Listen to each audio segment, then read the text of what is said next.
કે સેવા અને દાન એમાં ફરક છે.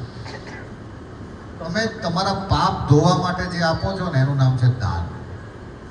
પણ તમારી જે ફરજ છે રાષ્ટ્ર માટેની, સમાજ માટેની, તમારા પોતાના માટેની, એનું નામ છે સેવા. એટલે આપણે કીધું છે કે મા બાપની સેવા કરજો. આપણે એવું ના કહીએ મા બાપને દાન કરજો. આપણે એવું ક્યારેય ન કહીએ કે ગૌ દાન કરજો, ગૌ સેવા કરજો, રાષ્ટ્રની સેવા કરજો, ધર્મની સેવા કરજો.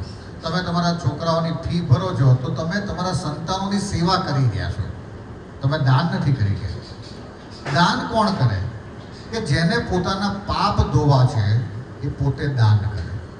એટલે 5 કરોડ મફતના કમાયા હોય તો 5 લાખનું દાનની સ્કીમ અલગ અલગ જાતના ધર્મગુરુ કાઢે. એ બધા જ ધર્મમાં હોય કે તમે 5 લાખ મને આપી દેશો તો 4 કરોડ અને 95 લાખ શુદ્ધ થઈ જશે. એ થાય નહીં. કારણ કે તમે દાન તમારા પોતાના અંગત સ્વાર્થ માટે ભગવાનને માધ્યમ બનાવીને આપ્યું છે.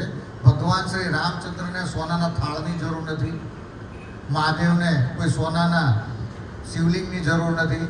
પણ આપણને એમ લાગે કે આ ભગવાનને આપીએ, આપણે ભ્રષ્ટાચાર કરીએ અને ભગવાનને ભ્રષ્ટાચાર કરાવીએ તો આપણું પાપ. પણ દાન છે ને એની પાછળ જ નેગેટિવિટી છે કે તમે દાન કરીને તમે સિદ્ધ કરવા માંગો છો કે હું મોટો છું. પણ સેવા કરીને કોઈ સિદ્ધ ન થાય. કોઈ એના મા બાપની સેવા કરી હોય તો એને આશીર્વાદ સ્વરૂપે પાછું મળી જાય. કોઈ ગૌ સેવા કરી છે, તમે અહીંયા આવ્યા તો તમે 10 રૂપિયાનું ઘાસ નાખો, તમે લાખ રૂપિયાનું ઘાસ અર્પણ કરો, ગાય તમને આશીર્વાદ આપશે, કાંઈ શ્રાપ નહીં આપે. બીજું, તમે જ્યારે દાન કરો છો અને સેવા કરો છો એની વચ્ચે બહુ મોટો ફરક છે. તમે એવી વ્યક્તિને દાન કરો છો જે રાષ્ટ્ર માટે ખતરનાક છે, પણ તમે સેવા એના માટે કરો છો જેમાં તમે આત્માથી જોડાઈ જાઓ છો, એનું નામ સેવા છે. એટલે હવે પછી તમારી કંકોત્રીમાં કન્યા દાન લખ્યું હોય તો કન્યા સેવા, કન્યા અર્પણસ્તુ એવો શબ્દ કરાવો. કન્યા દાન કરવા વાળા આપણે કોણ? તો તમે જે કરી રહ્યા છો ને એ સેવા છે. તમે જે કરી રહ્યા છો એ દાન નથી. કારણ કે દાન હોય ને એ દાનની અંદર પાવતી ફાળવામાં આવે. બહુ સરસ છે. અહીંયા જ આપણે આશ્રમે બેઠા હતા અને થોડા છોકરાઓ આવ્યા બાઇક લઈને 10, 12, 15. મને કે બાપુ પેલું રામ મંદિર બને છે ને, મેં તો હાલ તો કે એમાં તમારે કંઈક અર્પણ કરવાનું છે, એમ સેવા લખાવવાની. હું સેવા નહીં, દાન. ઓકે, કેટલી જ ગણતરી છે કે તમારે જે આપવું હોય. મારી 11,000 છે આપવાની. બાપુ બહુ સરસ 11,000. ચલો બેન આપણે થોડું ચા પાણી કરીએ અને પછી પેલી ચોપાઈ છે ને, 6 ચોપાઈ, શ્રી રામચંદ્ર કૃપાળુ ભજ મન હરણ પવ દારુણ પટપીત માન હું તડિત રુચિ સુચિ નવમી જનક સુતાવ, એ આપણે મોઢે કરીએ કે બાપુ તો પછી આવીશું. એને રામ સાથે કોઈ નિસ્બત નહોતી. એને શું કરવું હતું? પૈસા. અને પૈસા જોઈને ભાઈ રામ બોલો, ભાઈ રામ, એ જ કરવાનું હતું. રામ નામ સત્ય હે, એ જ કરવાનું હતું. બસ તમારા ત્યાં કોઈ દાન લેવા આવે ને તો એની જોડે સંસ્કૃતિની સેવા કરાવજો, તો ખબર પડશે કે આ દાન લેવા આવ્યો છે કે સેવા કરી.